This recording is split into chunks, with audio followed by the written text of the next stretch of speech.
Der Norden von Chile und Argentinien. Wir schreiben das Jahr 2024.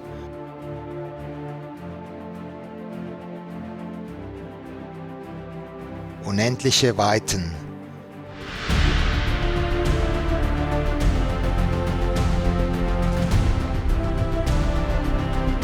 Tiefe Abgründe. Surreale Farben und bizarre Felsen.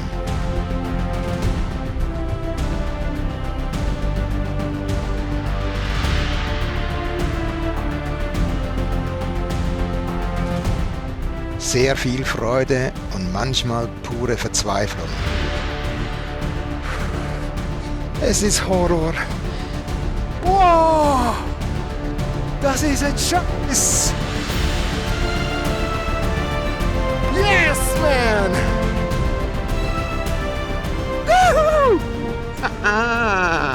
Ein Motorradabenteuer durch den Norden von Chile und Argentinien in 2 Akten. There's nothing like the Andes.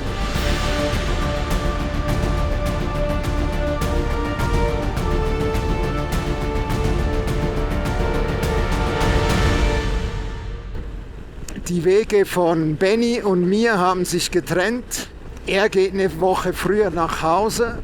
Es ist absolut verrückt, was ich hier mache. Wenn man da vorausschaut, kann man es kaum erahnen, aber hinter mir, da kommt ein LKW. Ich bin in einem Konvoi von LKWs.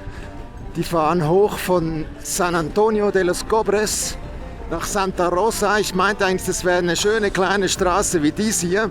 Aber bis zu diesem Abzweiger, ich fuhr blind. In Lastwagen, Konvois, Staubwolken, Gegenverkehr.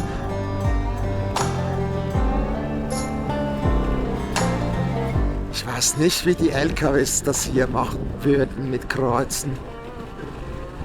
Also da unten? Nicht machbar.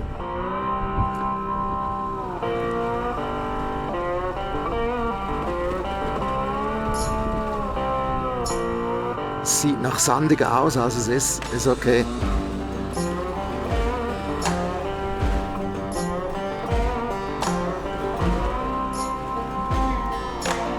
Und da unten, da waren dann doch viel tiefere sandige Stellen.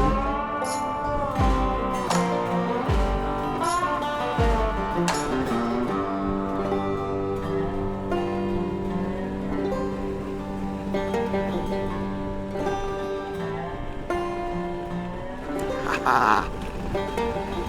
Aha.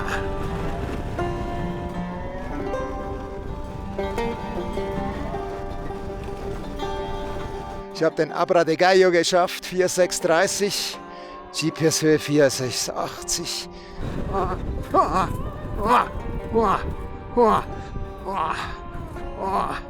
Okay. Stehen, nicht umfallen. Boah! Das ist ein Scheiß! Oh.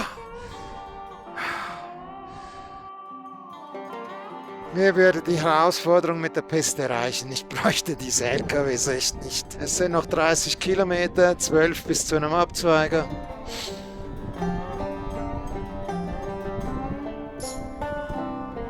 Ach, wie schade. Schön sieht's ja aus. Ja, diese Strecke von Santa Rosa de los Pastos Grandes nach Pocitos war wohl der schlimmste Abschnitt der ganzen Reise. Breite, teils sehr sandige Pisten, dazu viele LKWs, die dicke Staubwolken hinter sich herzogen. Nee! Wahrlich kein Vergnügen. Nicht eingraben!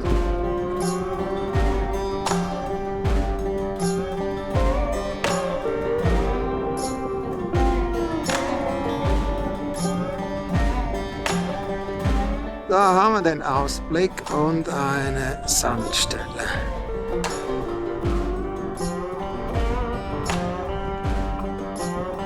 Ich werde mich nicht hinlegen.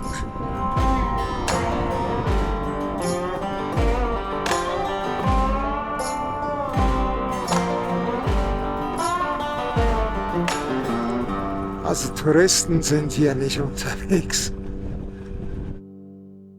Vale, voy aquí.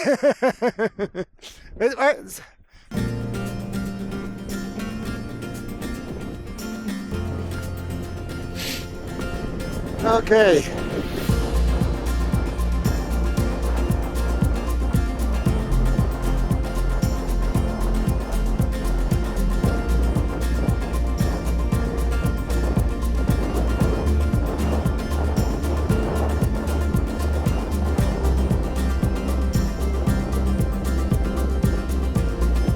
Okay.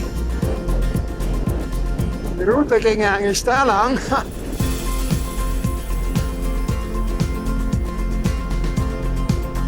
Es ist verrückt.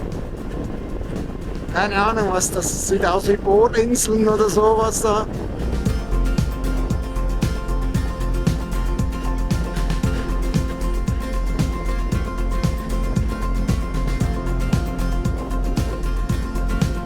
Sieht hübsch aus da drüben.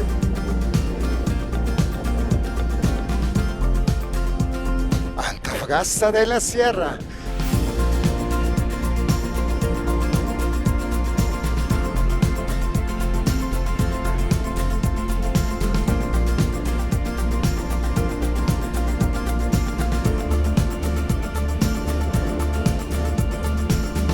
Jetzt komme ich ja doch noch in eine Genussphase heute.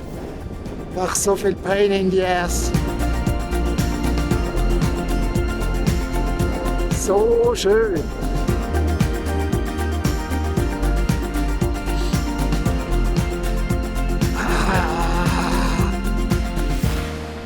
Boah.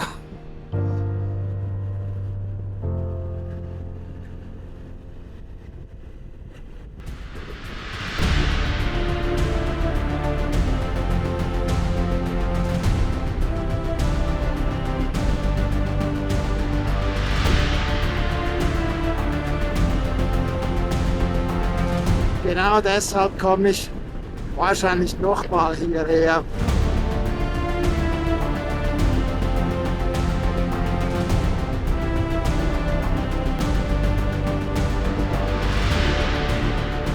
Der nächste Salar. Ja, jetzt wird die Piste ein bisschen ruppiger, schmaler.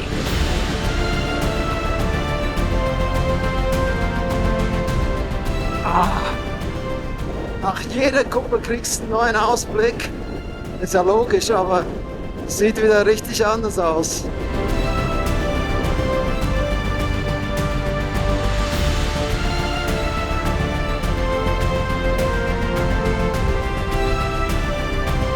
Gleich 3 Windhosen hier auf dem See. Oder dahinter. Oder 4.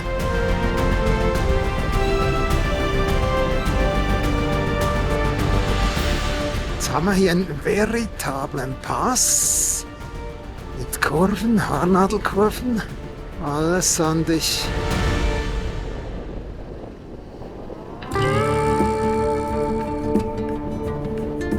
Ah, ist schon sehr geil.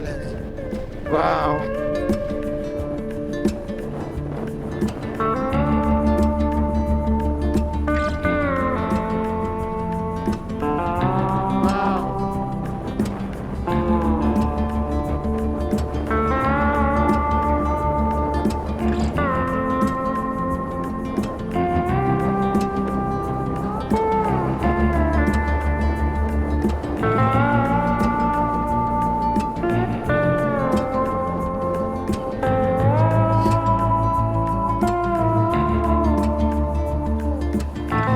Diese geilen Felsen, das musste ich jetzt einfach im Schnelldurchlauf passieren. Mit 100, 110 ging das jetzt recht gut.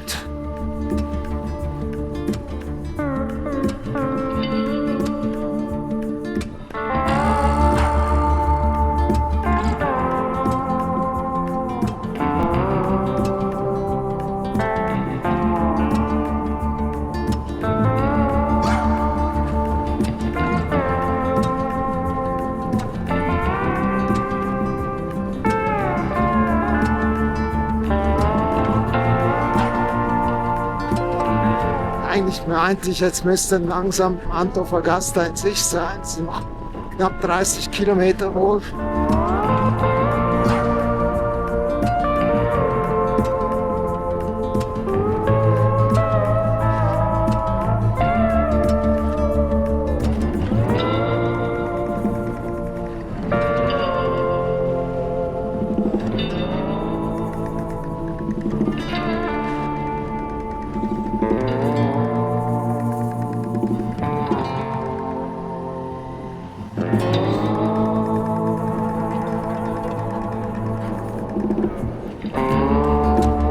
So, Antofagasta, wir kommen.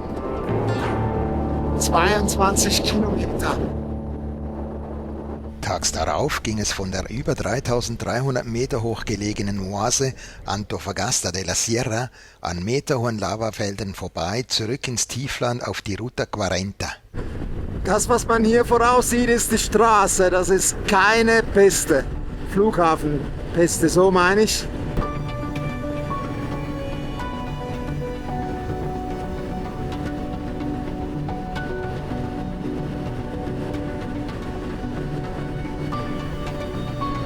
Es wären da schon höhere Berge links und rechts, aber die sieht man kaum in diesem Morgennebel oder was auch immer das ist.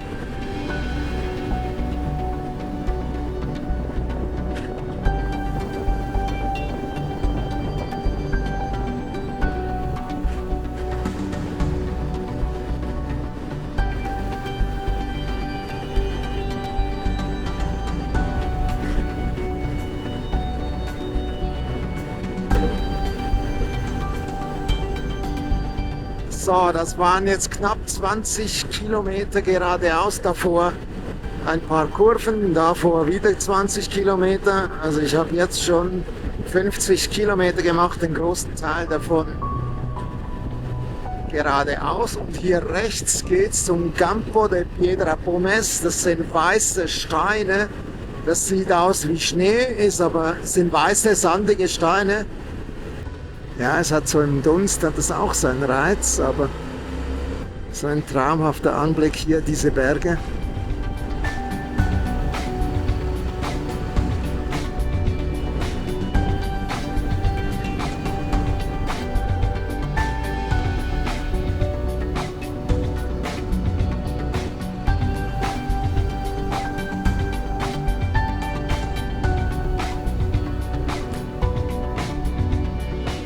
Hübsche Schlucht hier und dann grünt es plötzlich. Der Nebel hat sich jetzt ein bisschen gelichtet hier oben. Ist das ein Ausblick oder ist das ein Ausblick auf 3000, ne genau, ziemlich genau 4000 Meter, 399.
Was für eine Aussicht.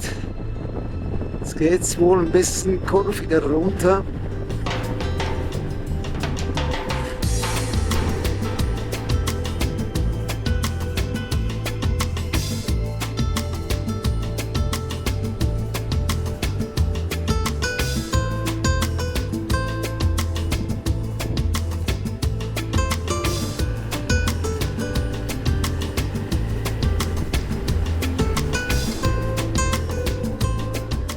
Tatsächlich mal sowas wie eine Passstraße. Weil sonst geht es einfach gerade berghoch und bergunter.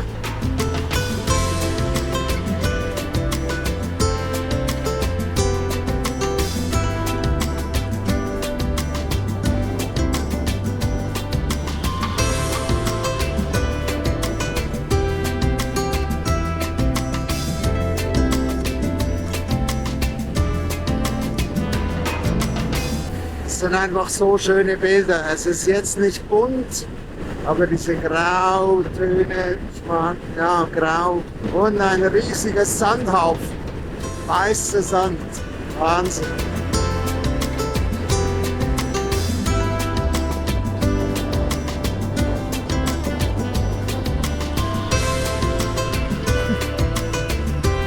Ach Leute, wie verrückt ist das denn?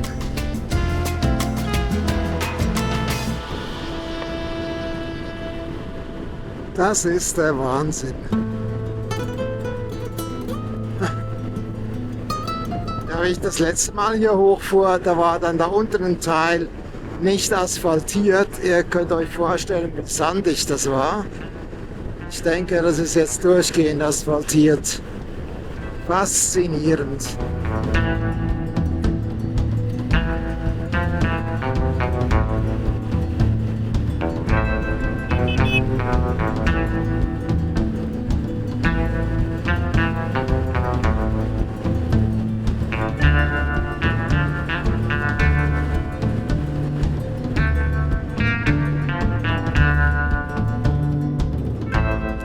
Ja, das war der Teil, der noch nicht befestigt war, meinte ich.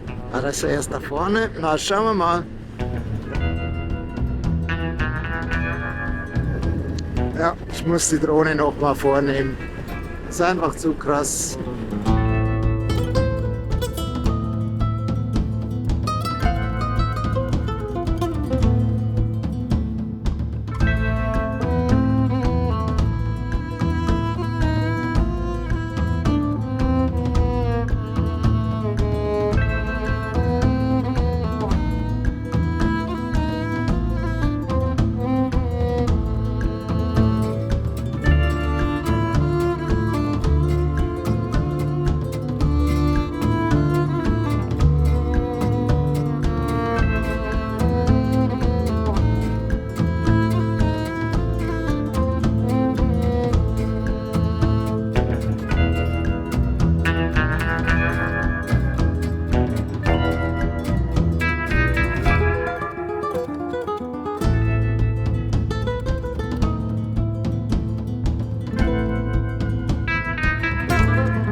Es ist unglaublich, ich bin schon über 6 Kilometer auf diese Geraden und weiter geht's. Und jetzt beginnt diese Strecke erstmals lustig zu werden. Lustig, haha, schön. Wow. Der Paso San Francisco führte mich zurück nach Chile. Der Pass ist mittlerweile zwar durchgehend asphaltiert, aber auf diesen 470 Kilometern zwischen Fiambalá und Copiapó gibt es kein Dorf, keine Tankstelle, nur ein Touristenzentrum und 2 Grenzstellen. Ob die 3 Liter zusätzliches Benzin in der Fuelblätter ausreichten?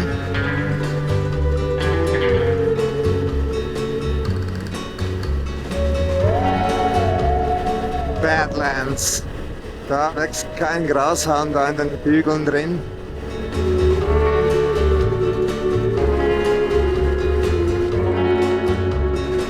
Völlig unbeeindruckt.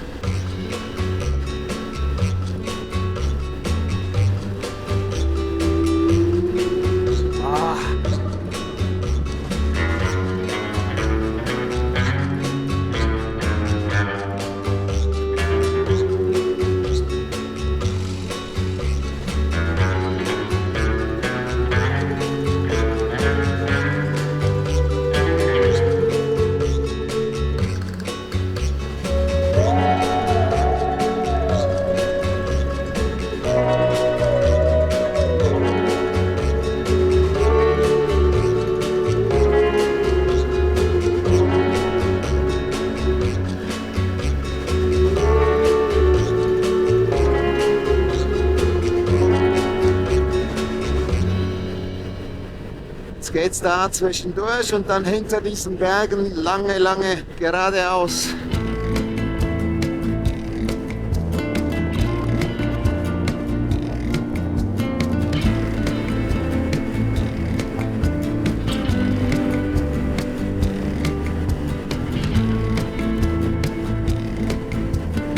Diese Schneefelder da drüben, ich meinte, die gehören zum Nevado San Francisco. Das wäre ein Vulkan, einer der höchsten Gipfel hier in der Gegend.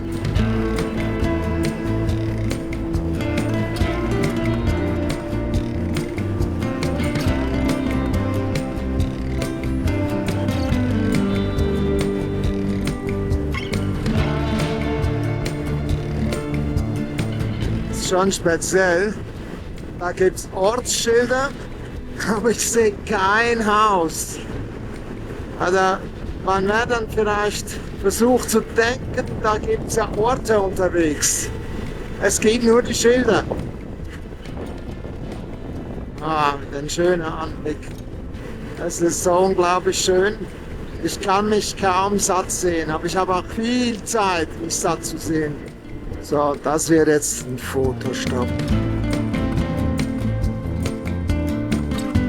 Na, möchtest du mit aufs Foto?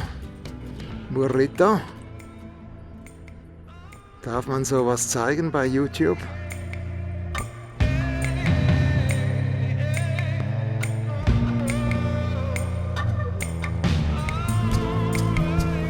Alle spitz hier oben.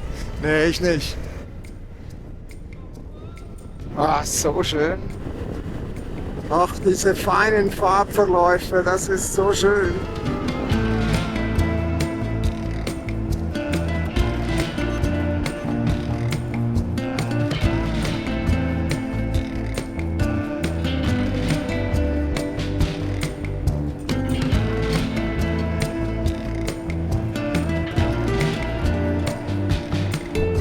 Du kommst um eine Kurve und dann siehst du ein Auto. Wow. Ich meinte, das wäre jetzt der Zoll. So, schauen wir mal, wie lange das geht hier mit dem Stopp.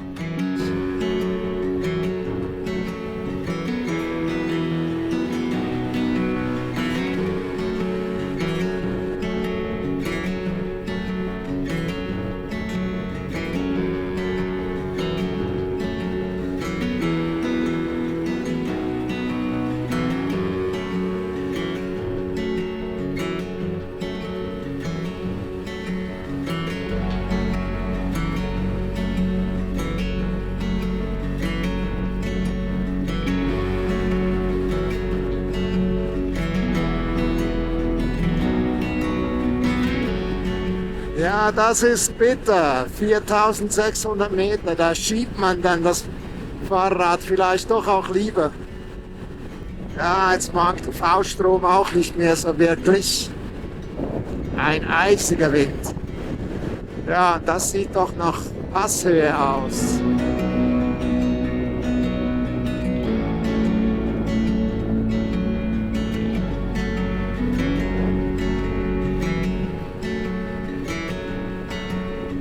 Also noch 108 Kilometer, ich habe jetzt nicht mitgezählt, wo die Grenze war. Dann sind es nicht 140, dann sind es nur 120 zwischen diesen beiden Grenzstellen.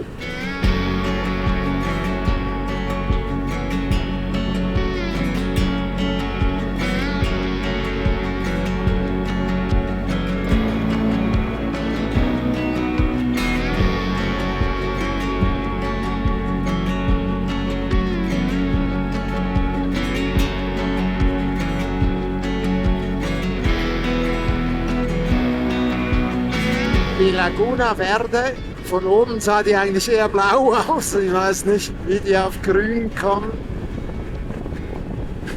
Bisschen türkis, oder? Naja. Schon sehr hübsch mit diesen, ja, es scheint Kreidefelsen oder so.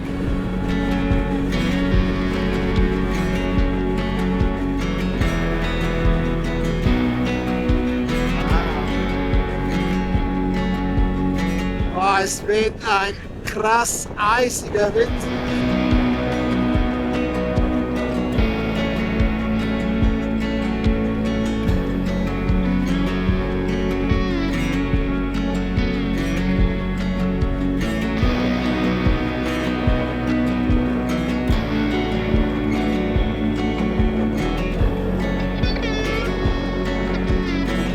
So, da vorne haben wir die Grenzkontrolle.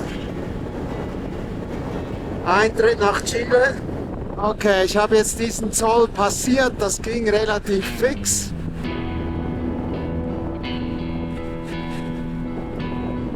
Eigentlich ein super Stück hier, dieses Sträßchen. Ich mag es nicht genießen, ich bin super angespannt. Damit habe ich jetzt wirklich nicht gerechnet, dass ich da irgendwie 3 Liter mehr brauche als normal auf 200 Kilometer. Das ist schon heftig.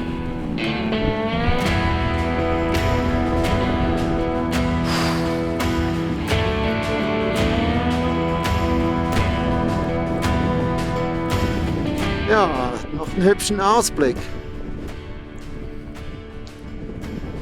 Wenigstens geht's jetzt runter, das sollte meinem Verbrauch dienlich sein. Gucken wir mal, dass ich nicht zu viel Energie in Bremsenergie umwandle.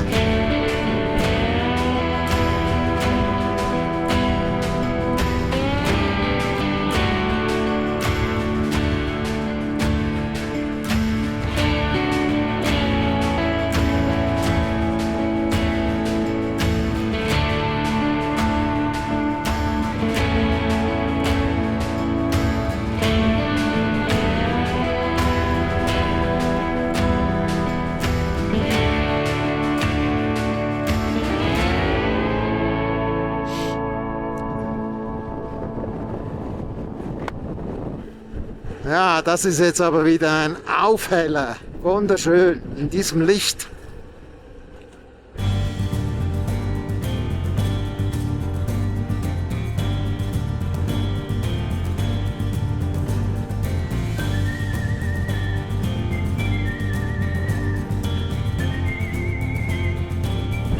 Schon hübsch jetzt so mit dem Licht, wenn alles so leuchtet. Das satte Grün. Die schwarzen Felsen. So, langsam wird mir wieder wärmer ums Herz. Hübsch, mal durch die Canyon.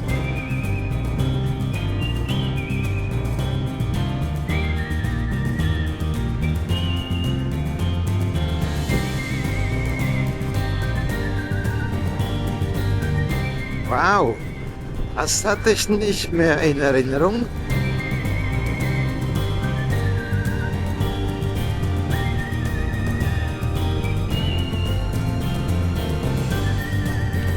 Ja, und ich denke, dass es dann unten richtig warm wird. Also jetzt merkt man schon.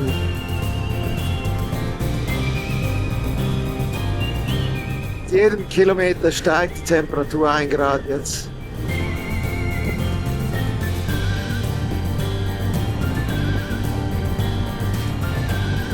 Am nächsten Tag folgte eine unvergessliche Rundfahrt. Wie riskant das war, so ganz alleine, wurde mir erst beim Schneiden der Videos bewusst. Und jetzt geht's 60 Kilometer zur Mina oder 70 Kilometer zur Laguna. Okay, dann ist hier La Guardia bei der Kreuzung. Wenn ich das richtig abschätze, es geht jetzt da rein, wird das ab hier jetzt doch dann wahrscheinlich ein bisschen herausfordernder. Sicher teilweise. Bisschen nervös bin ich schon. Also alleine Offroad, das ist eine weite Strecke. Naja, ich habe genügend Benzin, um umzudrehen, notfalls. Eine super schöne Stille. Stille. Die gucken mich an. Wer guckt denn hier? Das ist ein Paradies hier. Wahnsinn.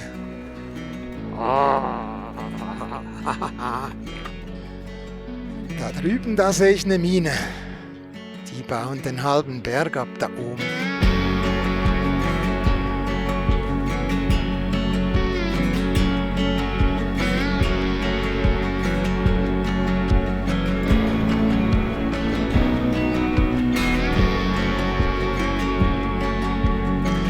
Ja, vielleicht sieht man mir es ein bisschen an. Ich bin schon ein bisschen angespannt. Also bis jetzt könnte ich immer noch locker drehen. Aber wenn so gar kein Auto unterwegs ist, da so alleine. Wieder mal ein Canyon. Ja, Canyon, ja. Jetzt haben wir kurz mal 400 Meter, Höhenmeter vernichtet, da in den paar Serpentinen runter.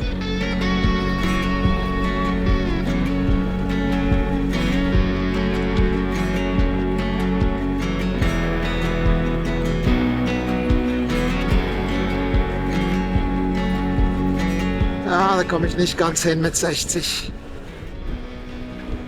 Kannst du auch mal machen, wenn du weißt, dass keiner entgegenkommt.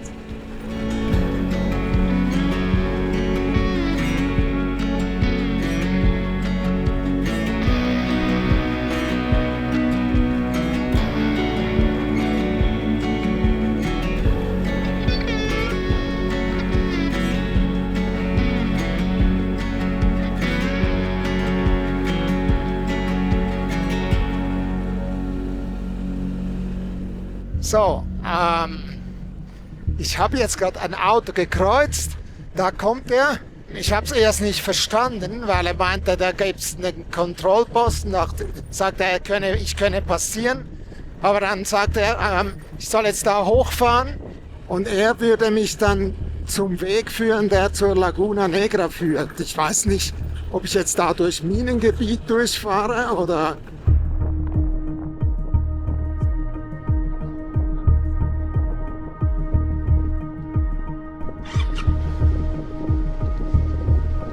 So, ich bin jetzt da diesem Posten vorbei, musste meine Daten abgeben, also der wollte nicht mal wirklich einen Ausweis sehen, wollte die Nummer der ID oder Pass und dann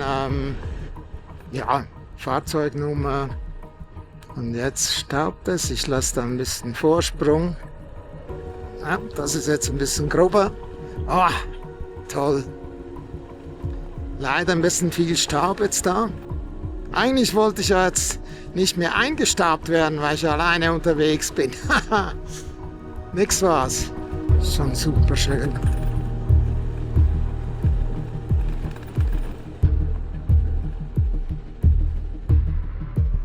So, hinter mir schließen sich die Tore. Ich wurde rausgelassen.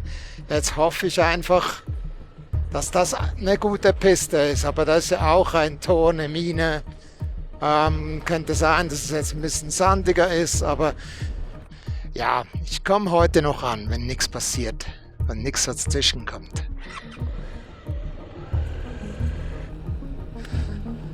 So, jetzt geht's doch hier über den Salar.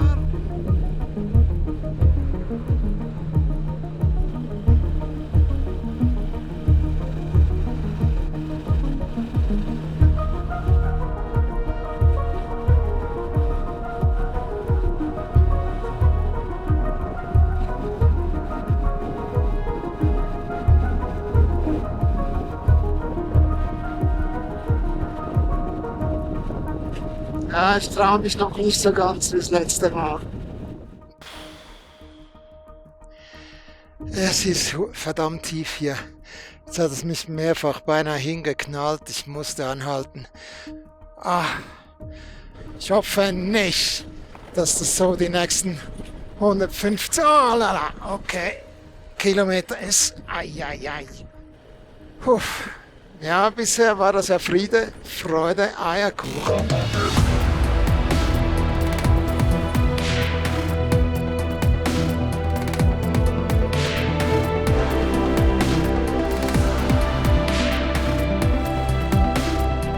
Schon sehr hübsch hier entlang. Ja, wahrscheinlich oder ziemlich sicher zum letzten Mal auf dieser Reise diese Farben. Die nehme ich jetzt auch noch mal mit. Schön. Ja, und es sind also doch noch mal etwa 50 Kilometer bis zur Laguna Santa Rosa. Und ich erwarte, dass ich dann ab dort wieder dann und wann vielleicht ein Auto sehe. Und nicht mehr ganz so alleine bin.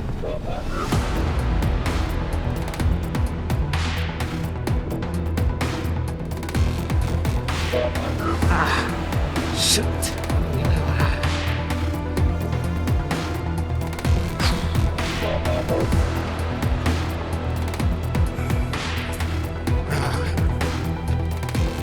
Ich komme mal wieder nicht vorwärts. Aber das ist halt einfach zu schön.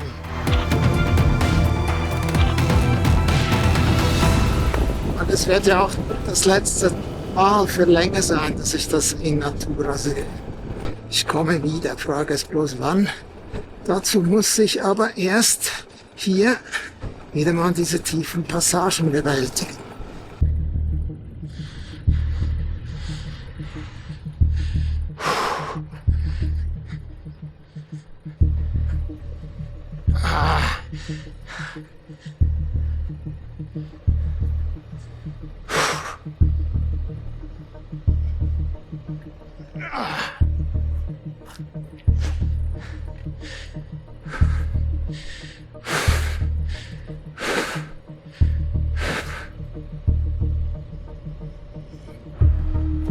Ah, no.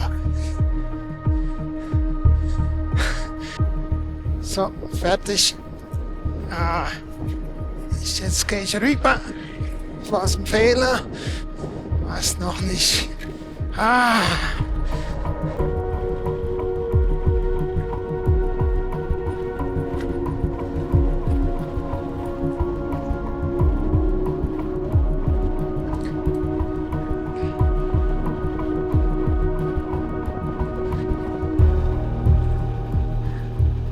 Ach Gott.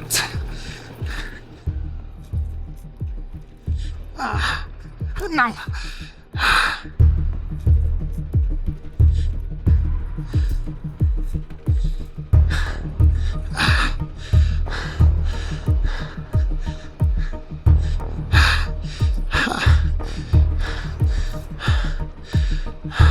Ich bin auf über 4000 Meter. Das darf man nicht vergessen hier. Ich möchte das Visier öffnen, um Luft zu kriegen.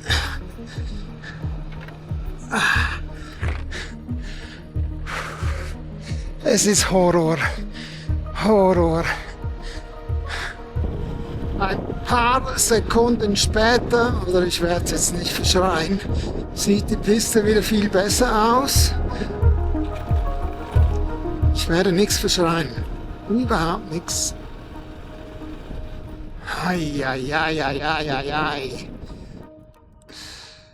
Ach, Leute.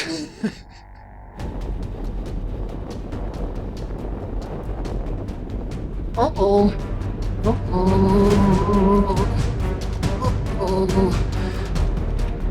Kurz aufs Navi geschaut, dann die Tankanzeige, 200 Kilometer Restreichweite, es sind noch 220.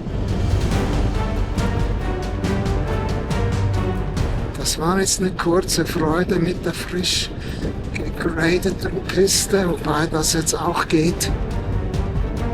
Im Moment noch.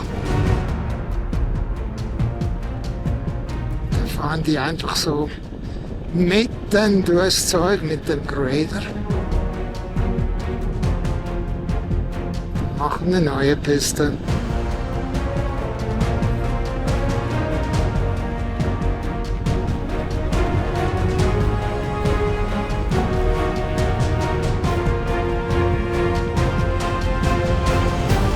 Leute, gibt es etwas Schöneres als das, was da vor mir liegt? Also ich meine jetzt nicht die Piste, das müsste ich dann ganz klar mit Ja beantworten.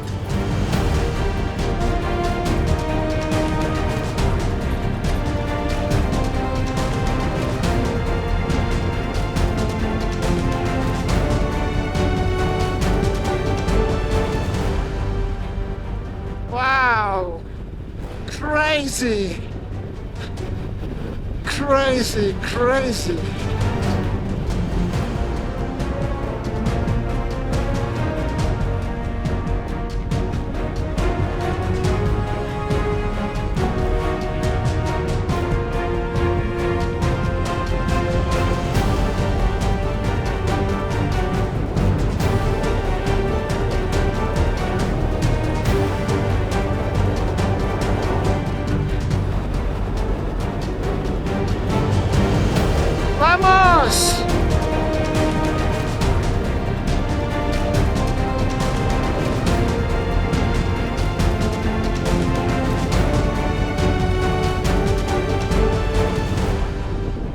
die nächste Pain in the Ass Abschnitt.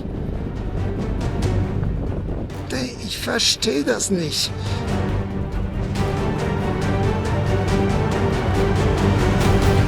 Eine Minute nach der großen Freude.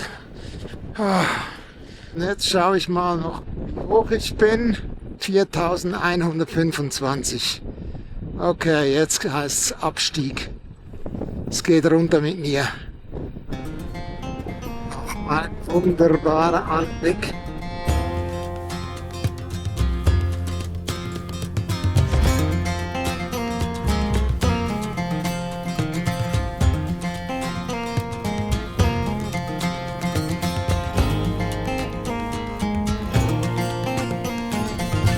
Voila!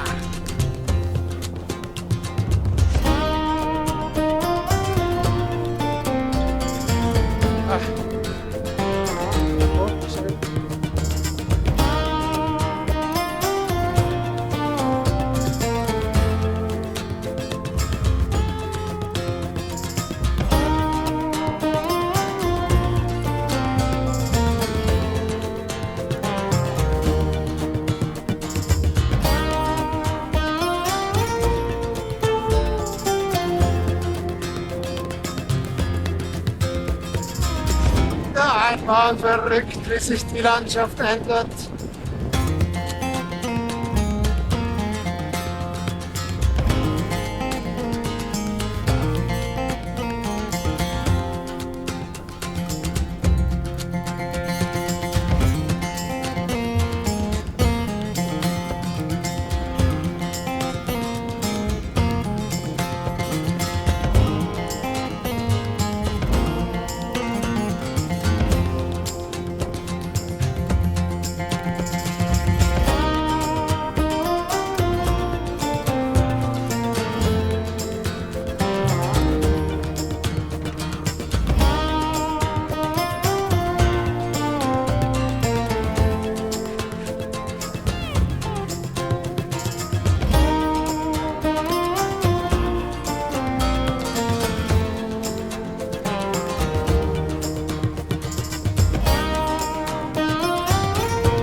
Wow, ein Spektakel dieses Tal, ein Spektakel. Ach, sowas liebe ich. Ach nee, ich habe das auch in den letzten Tagen geliebt. Einfach wenn es tief ist, so wie gestern, es war zu heftig. Aber die Landschaft, die hat sich gelohnt, auf jeden Fall. Und das ist doch wunderbar, einfach cool.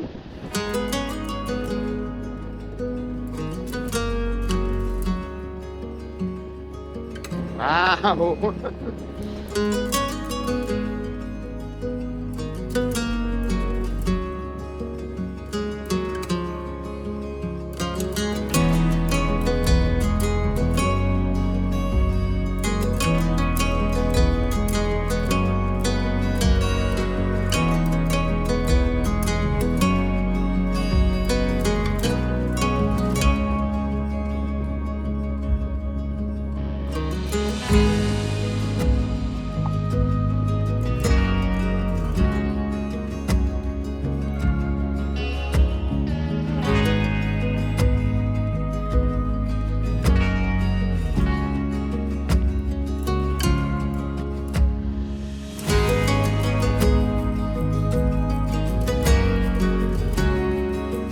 Ich bin froh, wurde wahrscheinlich die Piste vor kurzem gemacht. Hätte sonst doch grober sein können hier im Flussbett.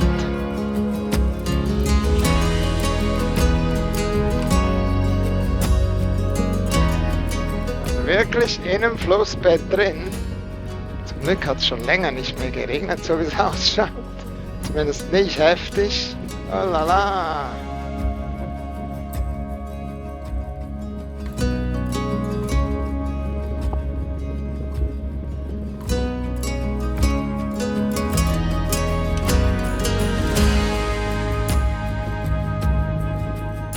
sich der Canyon wieder ein bisschen.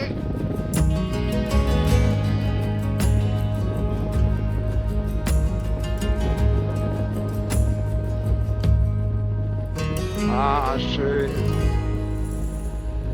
Irgendwo da unten in der Fläche ist die Panamericana, aber sowas hier. Ha, wieso Autobahn nehmen, wenn man sowas fahren kann? Und Zeit hat natürlich.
Den Nachmittag meines runden Geburtstages feierte ich am Pool in Vallenar.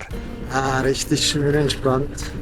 Und fuhr tags darauf in Küstennähe südwärts nach La Serena.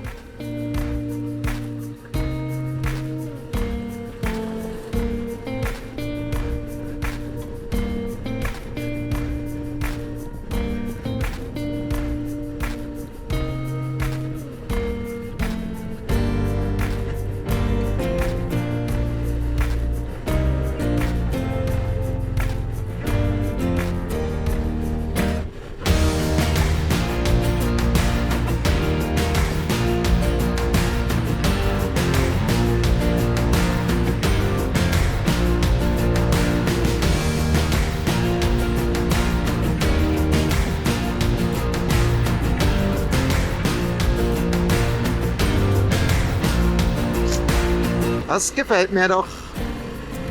Wunderschön. Naja, wunderschön. Ich habe schon Schöneres gesehen in diesem Urlaub. Aber für den Moment passt das perfekt.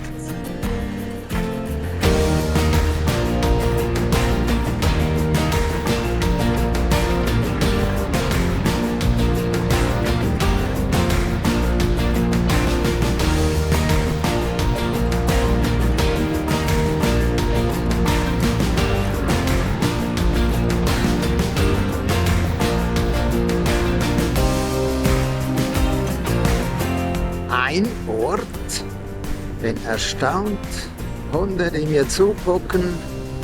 Okay. Irgendwo werden ein paar Schafe oder Ziegen auftauchen, der Kacke an.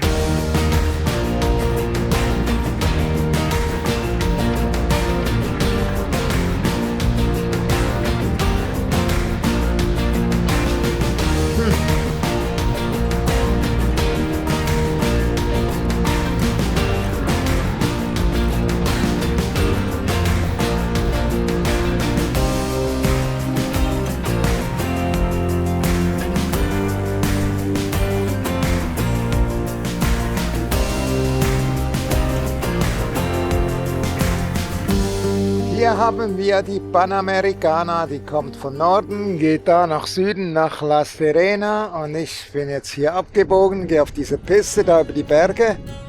Würde man da in eine weiße Wand reinfahren?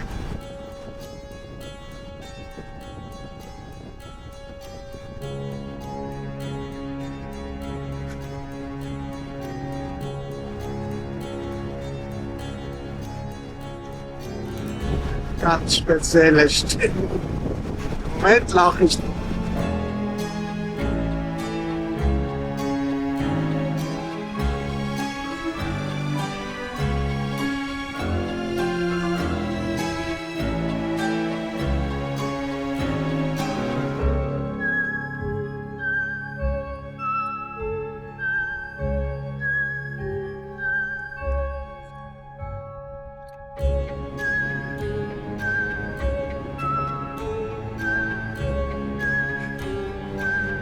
Und rein geht's in die Suppe.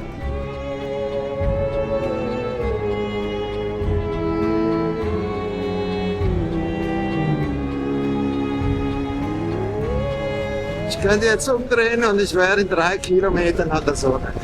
Ja, jetzt wird es ein bisschen prekärer mit der Sicht. Ich würde euch jetzt gerne den Pazifik zeigen. Ja.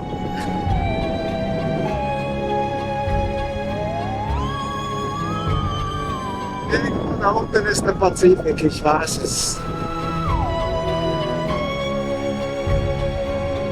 Das wäre eine extrem schöne Passstraße mit wunderbarer Aussicht auf den Pazifik. Eigentlich kaum vorstellbar, wie geil das sein könnte. Das ist so auch super zum Fahren.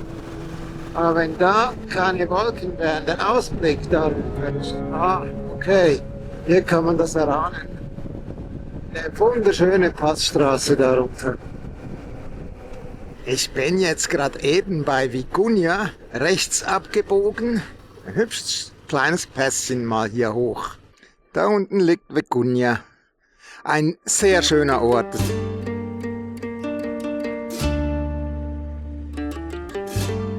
Tranquilo.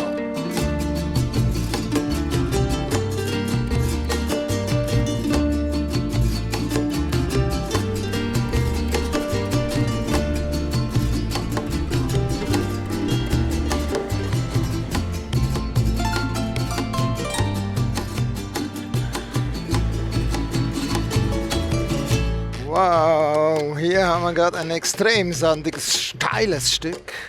Das mache ich jetzt mit der gebotenen Vorsicht. Oh la la.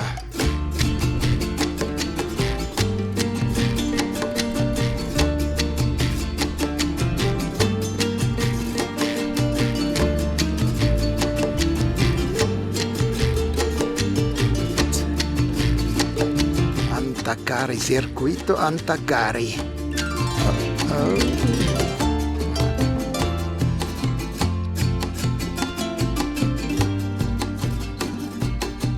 Was meinen die mit 3 Kilometer? Wahrscheinlich die Cuesta. Cuesta ist immer ein steiles Stück oder eine Steigung. Wie soll ich dem sagen? Nicht nur... No.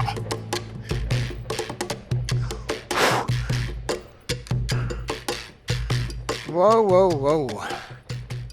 Jetzt habe ich mich hinlegen sehen zum ersten Mal, doch noch am drittletzten Tag. Nee, das darf nicht sein.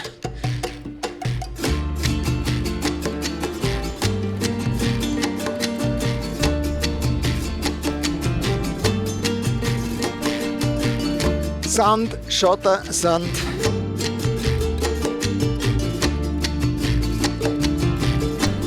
Ist schon recht tricky.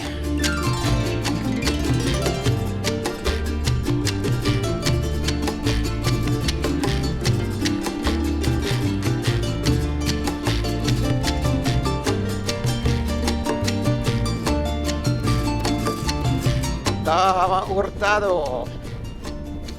Und jetzt geht's dann lange, lange befestigt ein Tal hinunter bis Ovalle.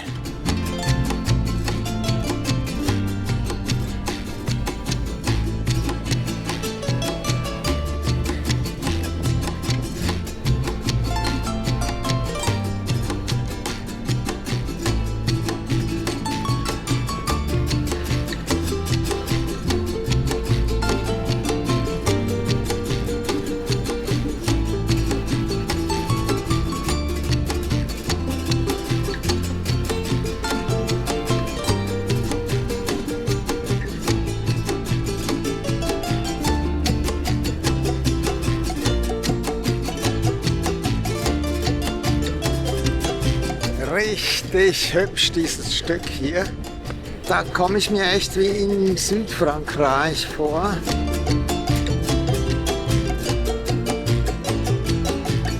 Der Corbière oder wo? Okay, die Kakteen, die muss man sich wegdenken. Naja, ich mag ja die kargen Landschaften, aber wenn es da mal ein bisschen farbiger ist dazwischen, gefällt das auch.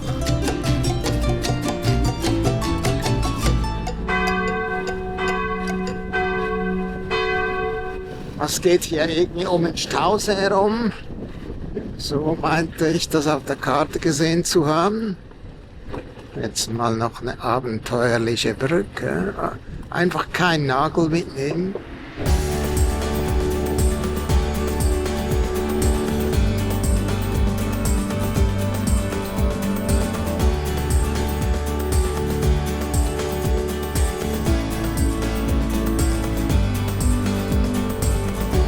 So, ja, da an dem Damm, viel Platz ist da nicht.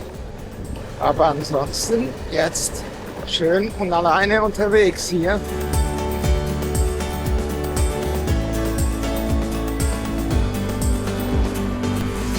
Wenn es nicht so rüttelt, ist das richtig reizvoll.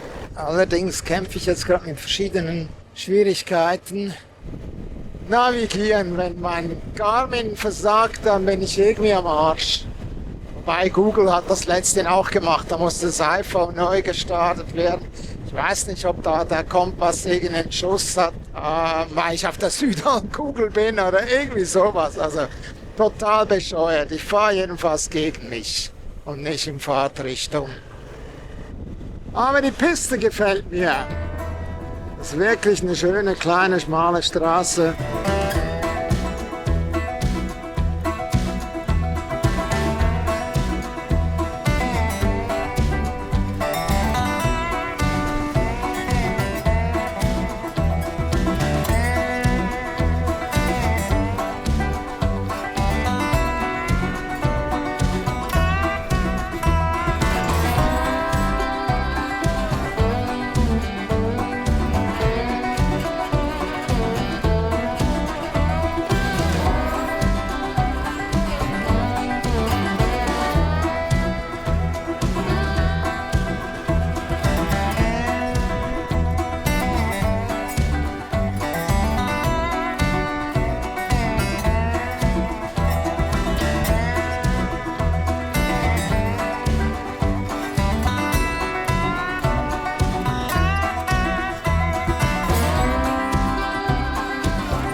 Schauen wir uns mal diese Passhöhe an, wenn denn das eine ist. Okay, auch nicht schlecht.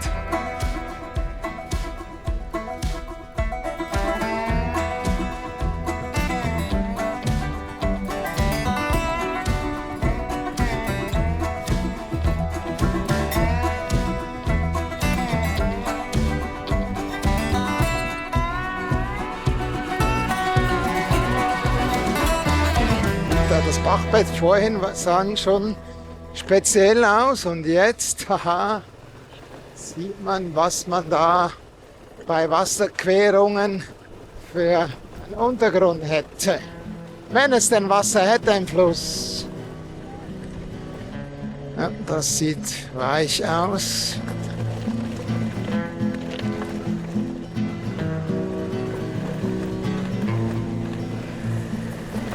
Okidoki, dann schauen wir mal, dass wir nach Gombarbala kommen. Das sind 52 Kilometer. Google sagt 1,5 Stunden.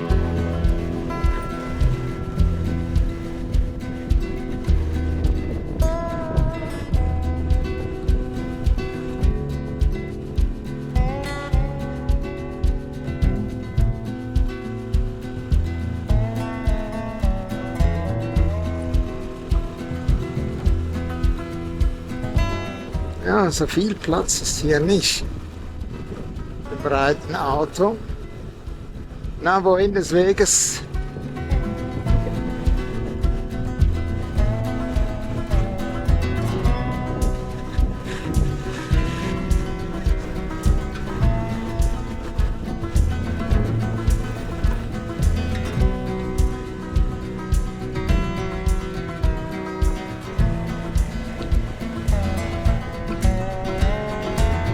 Wunderschön die Ecke hier. mit den Kakteen, den Felsen, Büschen, das gefällt mir, die Piste. Ach, sauschön. Jetzt kommen wir natürlich auch eher wieder in die Golden Hour rein.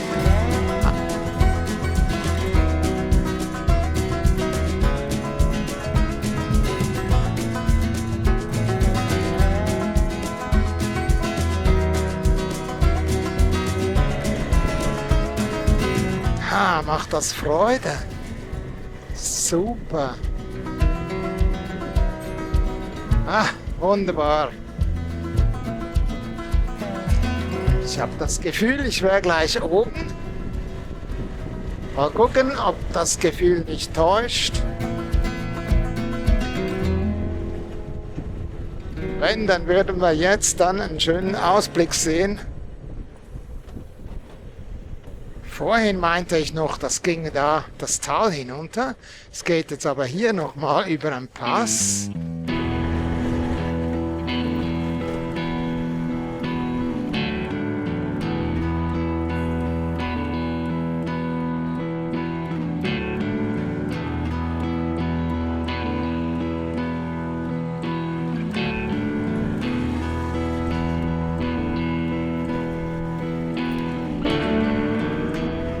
Ja, so könnte ich noch wochenlang hier unterwegs sein.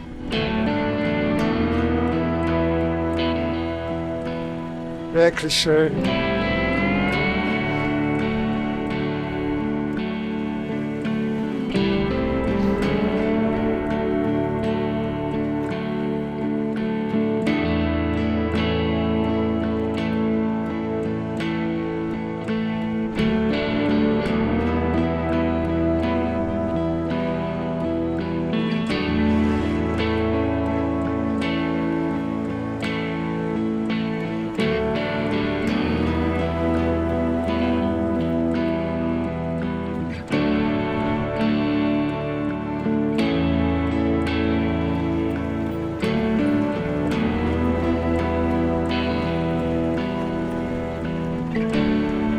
Da eine Piratenflagge, eine schwarze Flagge.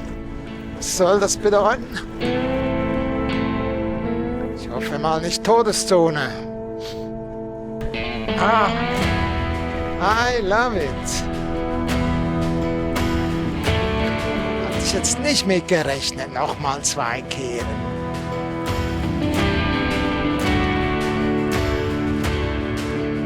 Los Mozos. Ja, schon sehr schön.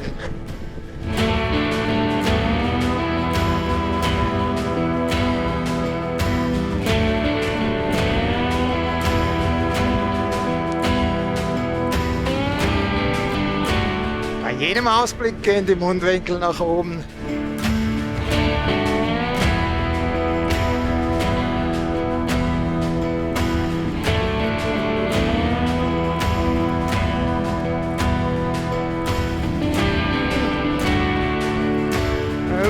Okay.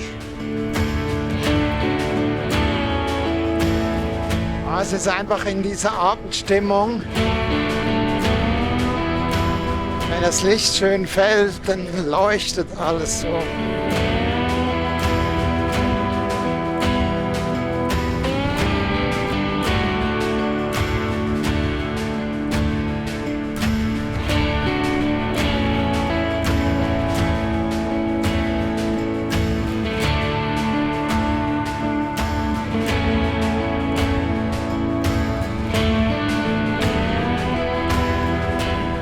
So schön mit dem Licht.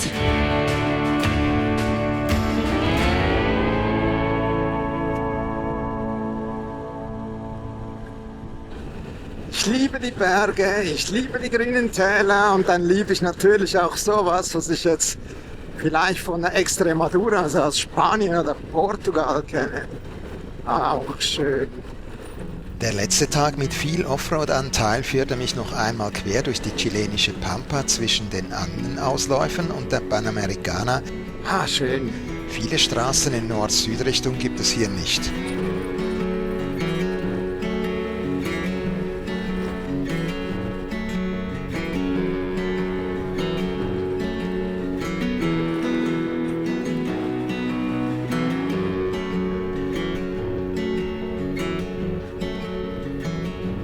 Ach.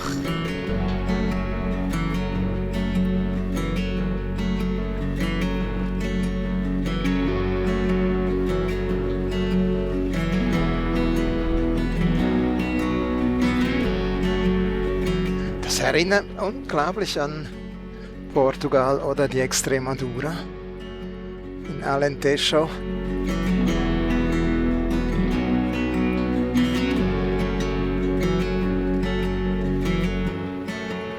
Jetzt wird es da schon sandiger.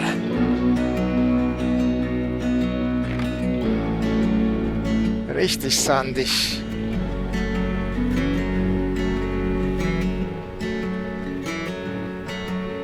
Hello Baja California, so stelle ich mir das vor. Da vielleicht noch ein bisschen höhere Kakteen.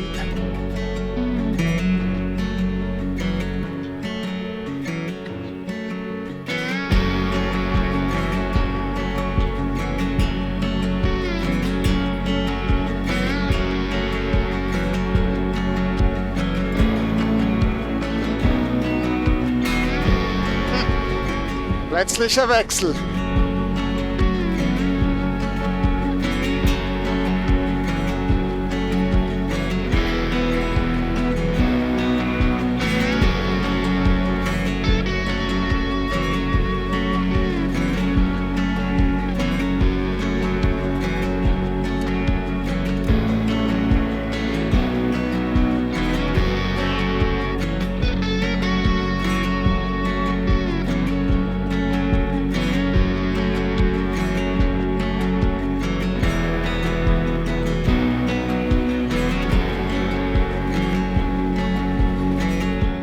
Jetzt werde ich mich mal schlau machen auf der Karte, weil...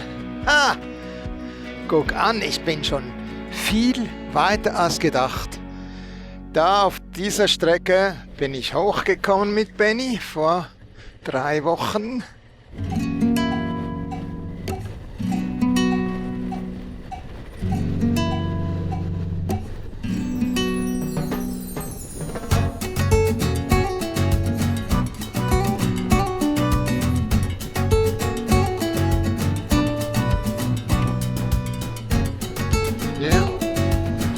Da sind wir hoch, die Piste, die wir da drüben sehen.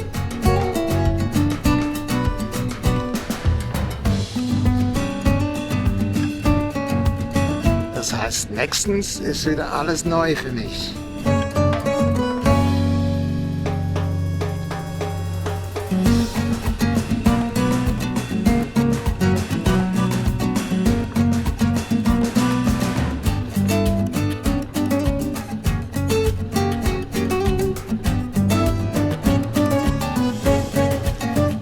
Da hat eine Mühe mit seinem Pferd, das habe ich jetzt erschreckt.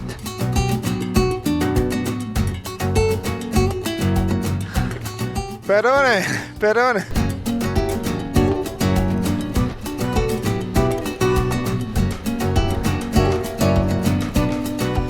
Hola, burrito.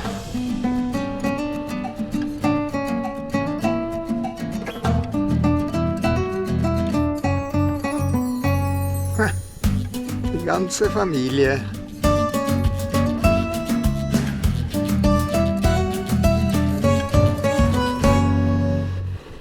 Und jetzt geht's hier rein auf das letzte Offroad. Schauen wir mal, wie das kommt.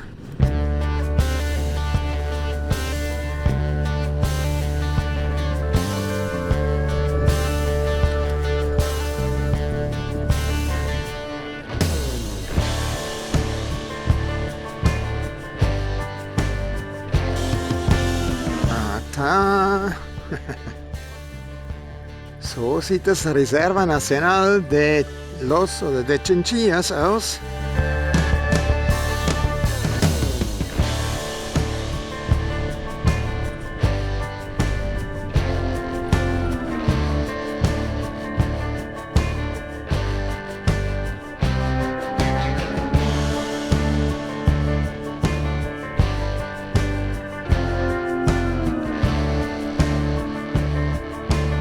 So geht das jetzt wahrscheinlich da quer über Land, tendenziell hinunter.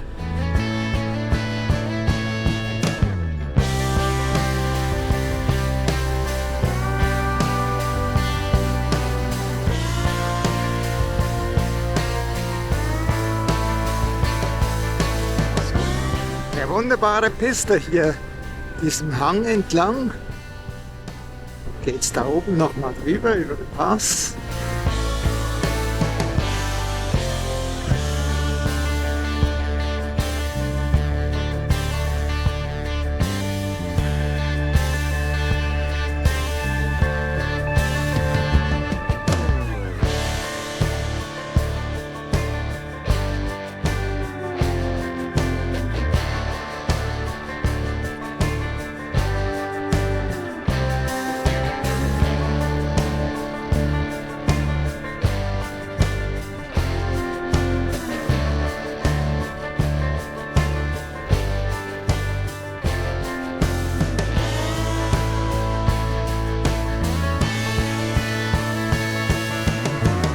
Ja, aber dieses Stück gefällt mir jetzt super.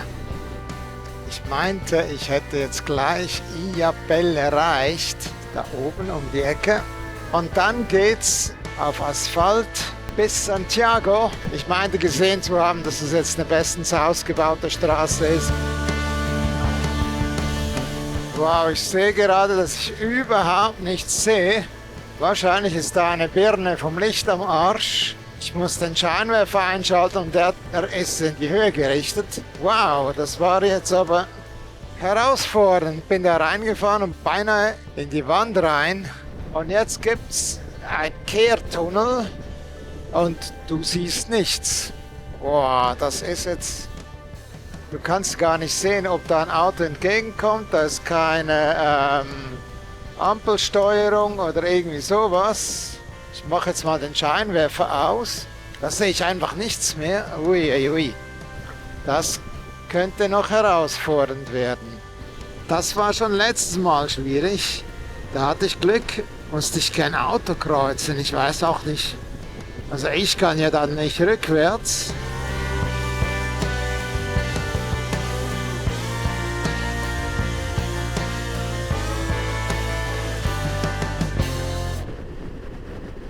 Oh, hübsch, hübsch. Hübsch, wenn's so grünt. Ein Prachtstag zum Abschluss vorbei. Ich kann's jetzt schon sagen, ich hatte Urlaub ohne Regen. 4 Wochen ohne Regen. Meine Regenklamotten sind unangerührt. Und das wird heute so bleiben. Da lege ich die Hand ins Feuer. Ach, schön, wenn's auch mal so kann.